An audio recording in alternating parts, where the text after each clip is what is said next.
আসসালামু আলাইকুম। আশা করি সবাই ভালো আছেন। বর্তমান সময়ে অর্থাৎ ২০২৪ সালে শিক্ষাক্ষেত্রে সবথেকে বেশি ক্ষতিগ্রস্ত যারা নতুন কারিকুলামে অধ্যয়ন করছে তারা।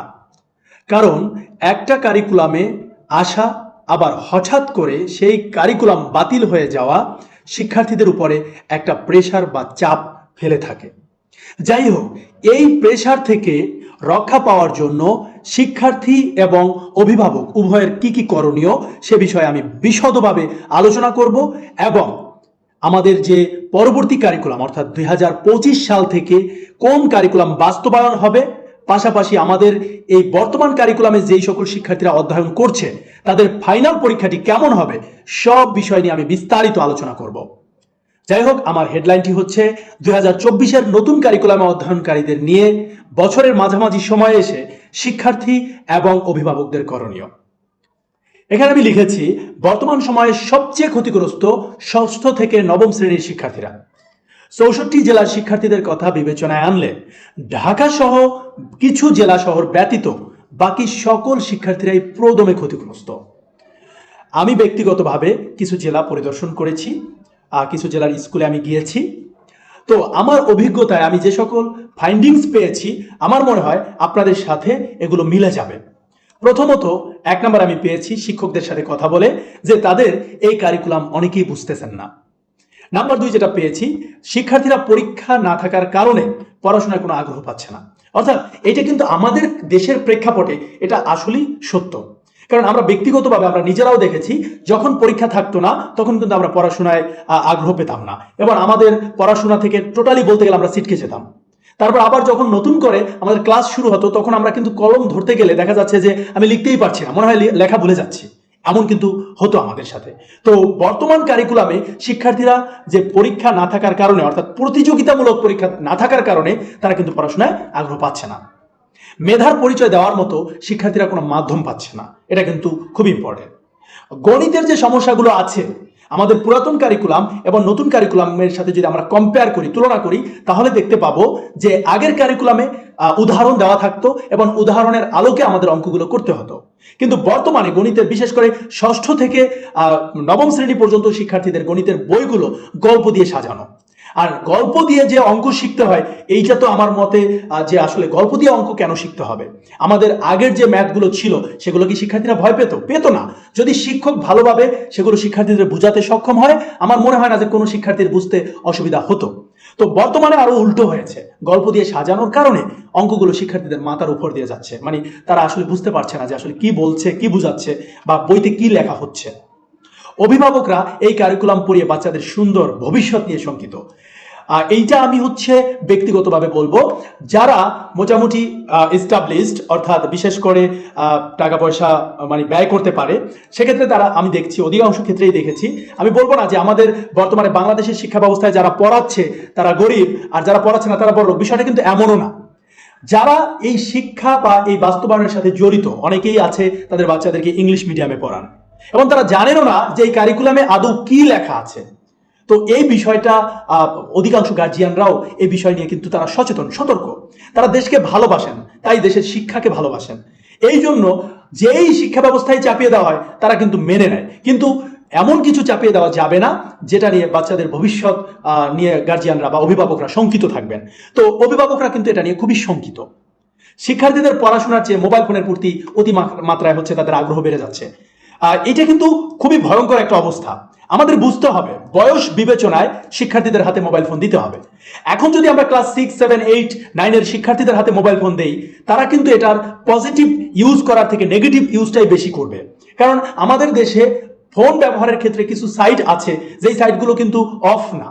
যদি ওই সাইটগুলো বন্ধ করে দেওয়া যেত, যদি ইনস্টাগ্রাম বন্ধ করে দেওয়া যেত, যদি ফেসবুক বন্ধ করে দেওয়া যেত, অর্থাৎ যেই সকল সোশ্যাল মিডিয়াগুলো বাচ্চাদেরকে ভুল পথে নিয়ে যাচ্ছে এগুলো যদি বন্ধ করে দেওয়া যেত তাহলে মোবাইল ফোন ক্ষতির কারণ হয়ে দাঁড়াতো না।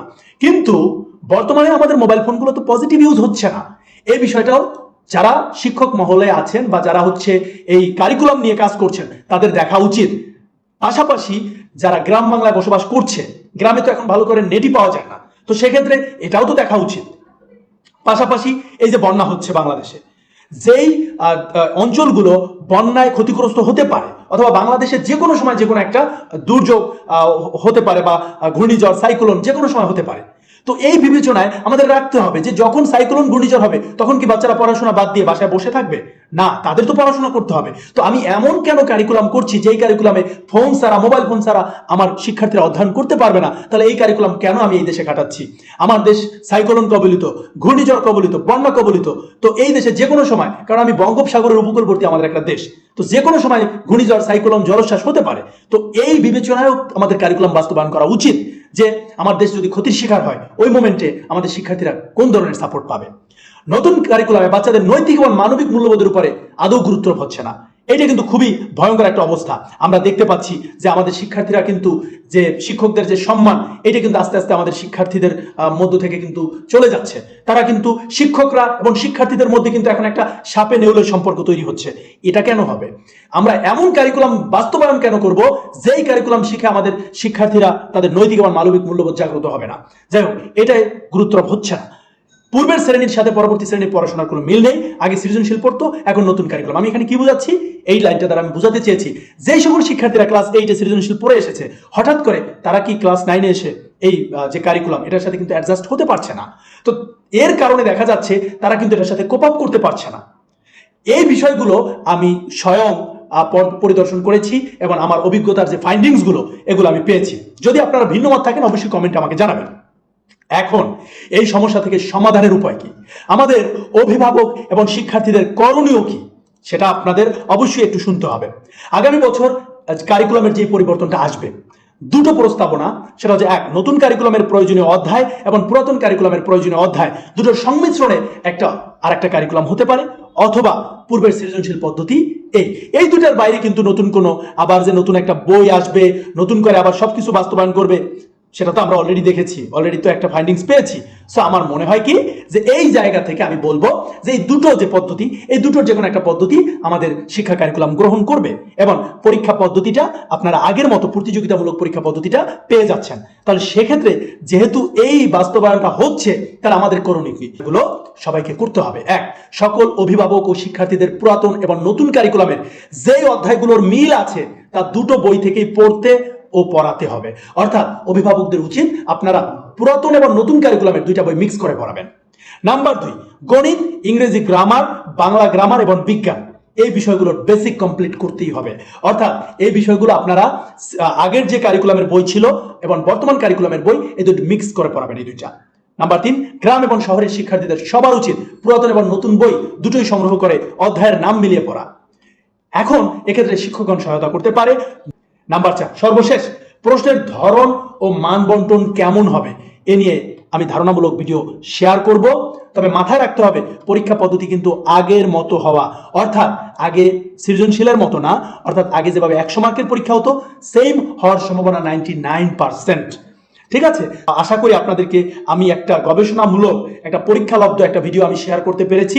আপনারা উপকৃত হলে অবশ্যই শেয়ার করবেন, কমেন্টস করবেন, লাইক করবেন এবং আমাদেরটি অর্থাৎ ইউটিউব চ্যানেলটি সাবস্ক্রাইব করবেন।